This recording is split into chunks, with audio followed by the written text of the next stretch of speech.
Hey everybody, welcome to the second part of the Hyrule Warriors playthrough. And it looks like we're going mission by mission. That's how we're doing this, because I thought that I was just going to blaze through the story mode, and I was wrong. Okay, so do they have like a does it just automatically go on to the next thing, or do you have to basically select the next? It's got a stage select screen. Okay. And you can also, on certain missions, choose who you play as. Okay, yeah. With, like, in free mode, you can play as whoever and play the scenario. But in story mode, which I'm gonna try to use this as much as possible, and use as many different people as possible. Mm-hmm. You choose who you play as. Yeah. Like, do different stages have to be done by certain people? Yes and no. Yes and no. Like, different stages, you get a different set of people to play as, depending on where it is in the story mode. And I forgot where I was going with the train of thought. Train of thought has derailed. Abort. Abort. Killed countless. Crap! It's people. Still not there. Try to tell a joke. I need to find the commentary. I can't. Why did the cuck go across the road? I don't know. I don't know either. So, choosing different characters. Okay. See, it worked, there are certain characters that have elemental attributes, and actually all characters have an elemental attribute. Yeah. And there's, depending on the mission, it will suggest to you a character or a certain elemental attribute to use. And also, different characters can have different weapons. Like, what do you mean by elemental attribute? Like, fire, water, lightning, light, dark. Yeah, I figured. Okay, gotcha. And as far as I know, I'm not even going to try to say what is weak to what is strong against what, because I'm going to butcher it horribly. I personally have only played the game for a little while, and I say little while, but I've logged probably more than 60 hours in this game already. It's a very little bit. It's a very fun game as a time sink, and I think that as far as the game's concerned, it does that well. I'm going to discuss the plot a little bit, because we basically have talked nothing but gameplay mechanics for the past episode and a half. Well, before we do that, I just want to comment on just how well the character flows whenever you attack. Because I was just looking at the way the input strikes, and if you stop during a certain part of the combo, then she'll like kick the sword back into the thing. It's like it just looks amazing. Absolutely. The way that the battle mechanics worked in this, everything is just so smooth. But plot-wise, back to that.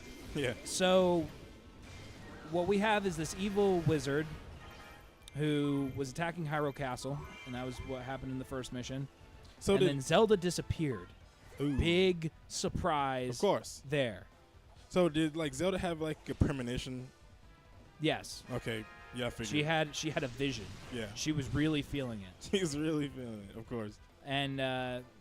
And so I'm sitting here wasting time collecting crap because I can. One thing, when you're really at a higher level, and you go through these, the biggest problem that I have is that you find yourself sitting around waiting for the next objective to pop up, waiting through the flavor text, which I think that the flavor text is nice. It's good that they're actually putting dialogue during the battle to let you know what's going on. It makes you feel more engaged with the other characters, because God only knows that they don't contribute anything to the battle. Plus, the map is so huge too, so it actually gives you time to actually read it. The map function in this is really nice. Yeah.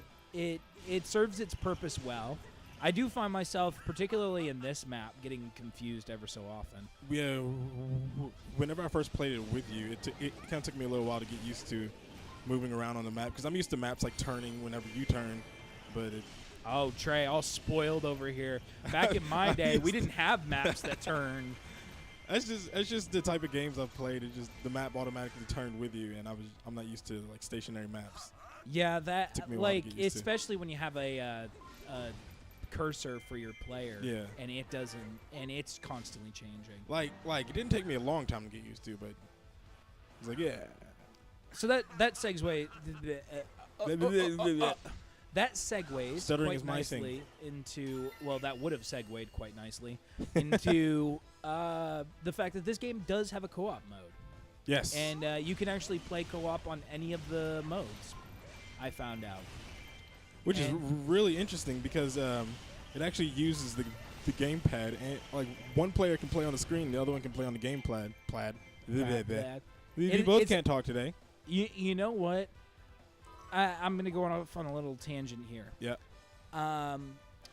When I first started looking into the Wii U and stuff and all of its stuff, which I don't even know what I just did right there. I don't know either. I was just wondering the same thing. I just sort of air comboed without actually air comboing. I don't know. But anyways, when I was looking into the Wii U, the gamepad was the one thing that I was really leery on. Because I wasn't sure, Nintendo's done a lot with trying to be innovative with their controllers and trying to be all coy with the motion controls, and now they got a touchpad. And I love the gamepad. I'm not even like it. Essentially, with all the stuff that you can get for the what is that thing for the Wii U, that is a bomb chew, and it is on my team. Okay. I'm going to go into this objective in a minute. Yeah. But I'm going to finish this. I absolutely love the gamepad because there's so many games, and particularly of the games that I have for the system, almost every game that I have can be played either using the TV, which I have a very nice TV, or using just the gamepad. So you can just sit there and basically play it like a handheld. And just turn off the TV, yeah. Which is absolutely great for me because, a lot of times my wife doesn't want to watch me play video games, or maybe she wants to do something else, and maybe she wants to play a game on a different system, or you want to play a game on a different system. It just kind of lends itself to a lot of options. Plus, Link to the Past. Yeah. That's all I needed to say there. Yeah. But anyways, so bomb chews. They serve one purpose, and that is escort missions. Escort missions in this game are a pain in the ass. Oh, I just now saw it in the right-hand side. It literally is the most annoying thing that this game has to offer, and I really I know that it's called back to Dynasty Warriors, and I'm down with it. It was implemented about as good as they could have done it. I just don't like it. Can the enemy destroy the bomb chew? Yes. Yeah. And if it's destroyed, you fail the mission, defeat, and shame on your house and family. Now, do all characters have that thing that you just did right there? What thing? Where it basically cuts into a small attack cutscene thing. Yes. And all the enemies just die. If you press the A button, the character will do using the special meter that is the golden meter under your hearts. It will do a special attack. And the special attack is, I'm not sure the technical term for it, but I think it's rape-tastic. I thought they was destroying your bomb show. I was like, oh. No, you had to escort it through there. Yeah, rape-tastic. That sounds pretty good. Yeah. It kills a large amount of enemies in a very short amount of time. And some of the best ones that I've seen, you've got Young Lynx, who is a DLC character. Does a lot of damage, a lot of range, because if I remember correctly, he summons. Is that? No, I'm thinking of something else. Never mind. Sheik. Look, it's that one character that none of us are fooled by. Yeah.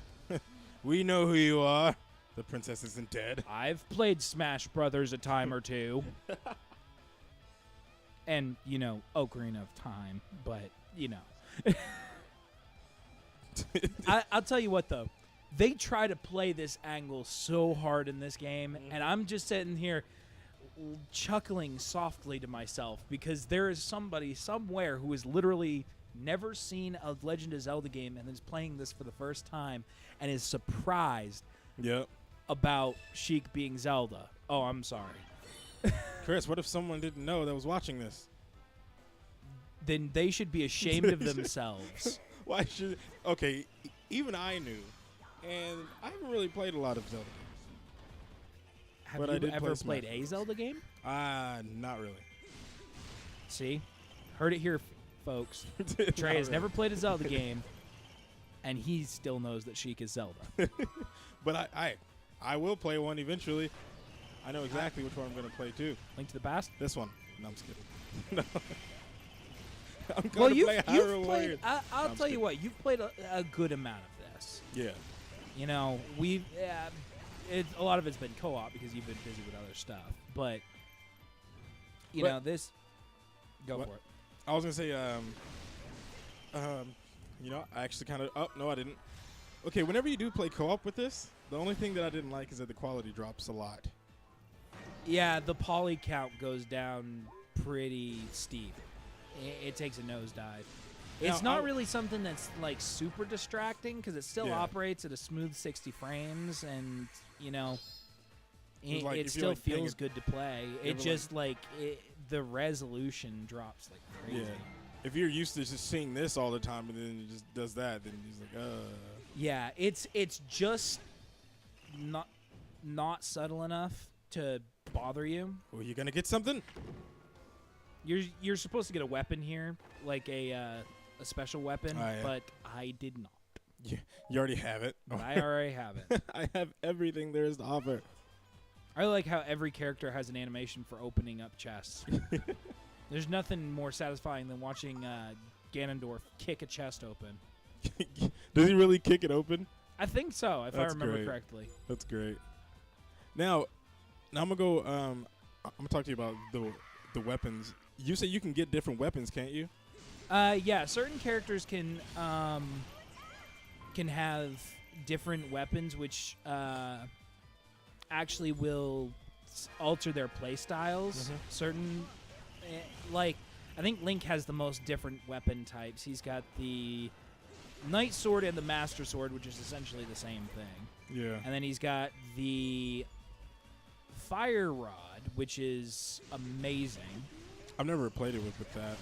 It's really fun. He's got the Spinner, which is really fun, from Twilight Princess. And then he's got Epona and the Great Fairy. So he has the most weapons. He has a crap load of play styles. Mm-hmm. Zelda's got a couple. Sheik, I think, has one. The little handheld harp thing. Yeah, the harp. I know that Impa has the broadsword as well as her Naginata. Mm-hmm. Let's see, who else has more than one? Lana has... She has, like, the book and something else. Yeah, she has her tome and then the Deku stick, and I don't even remember what the Deku stick. Yes, her staff. and I haven't quite gotten the last one yet. Yeah. And there's just a bunch of them, and they do offer different play styles, which I do appreciate. They don't try to lump it all. It's not all aesthetic. Yeah. Who is this guy? That is a Poe. You should probably explain what the what that thing is on top of the character that you're fighting whenever that bar runs out. Like. I don't know what you're talking about. You know, whenever I guess after they attack, there's a time where you can attack and there's a bar above them. Oh yes, a circular bar. The weakness gauge. Yes, that's it. Gauge? Question mark. Gaji. Gauge. Yeah. The weakness gauge. Certain enemies, mainly bosses, will use special attacks and leave themselves open to being hit. And if you attack them while that weakness gauge is up, it basically kind of looks like the health meter from, what was it, Skyward Sword. Yeah. But basically, if you deplete their weakness gauge, and kind of like what I did with King Dodongo last mission, you do a super attack. and it's once again rape-tastic. Of course. And so, it serves to make the flow of battle go a little bit smoother. Yeah. And it's always nice having that there. It was implemented pretty well too, because particularly like with bosses, like giant bosses, you have to find you kind of have to telegraph their moves, and if you can do that, then they open themselves up to opportunities for you to use items to stun them, and then the weakness gauge will come up. But with like characters such as, like I fought Volga earlier,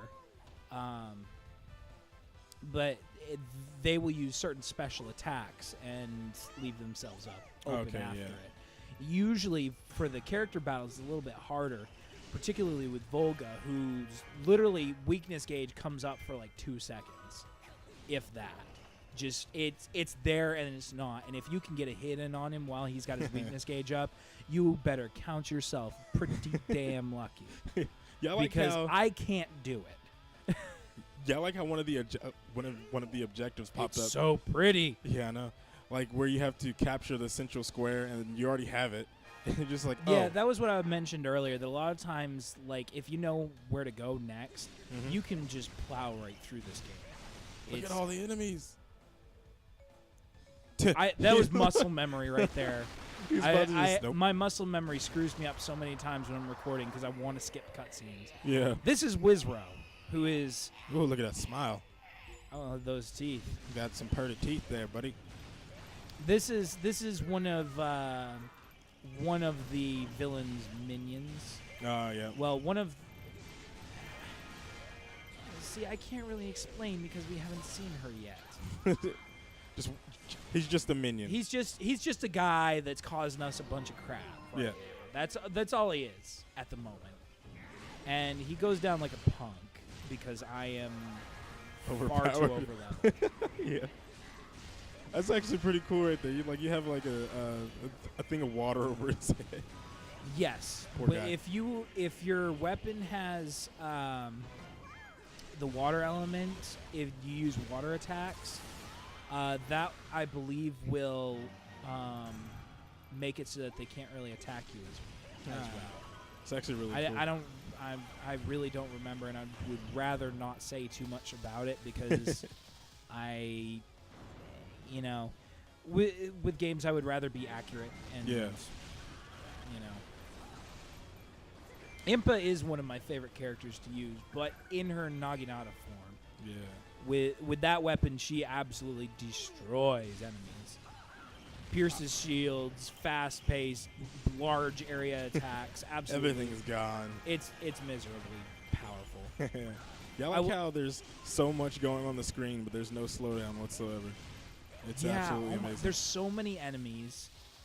There's so much movement, and there's so many there's so many. It's Pikmin syndrome. You've got so much stuff going on and so many characters on the screen at once, so many models. That's the word I was looking for. Yep. And it does not slow down one bit. Sonic Boom, this is not, thankfully. Oh no, more than 10 rings at a time. Oh my god. Think of the slowdown. Think of the lag. Like how you were just already there, just like, yeah. Come on, guys. Pick up the Come pace. on, objective, catch up. You don't know. And they're just like, no, you're going too fast. You can't go any farther. I hope she's Princess Zelda. I wanted to comment on something. The dialogue in this is actually pretty funny at times. Victory. Like last part, during the first opening cutscene, one of the captains looked at Link while he was training in the yard, looked at him and said, "Oh my God, that's Princess Zelda. What is she doing here? Or what is she doing wasting her time around here with us?" Well, given the fact that like your infantry are next to useless in this game, That's a very fitting statement. Why is she wasting her time with us? But this is the end of this episode, guys. Looks like it. I thought that there was an ending cutscene there. Guess I was wrong. We will see you guys in the next one.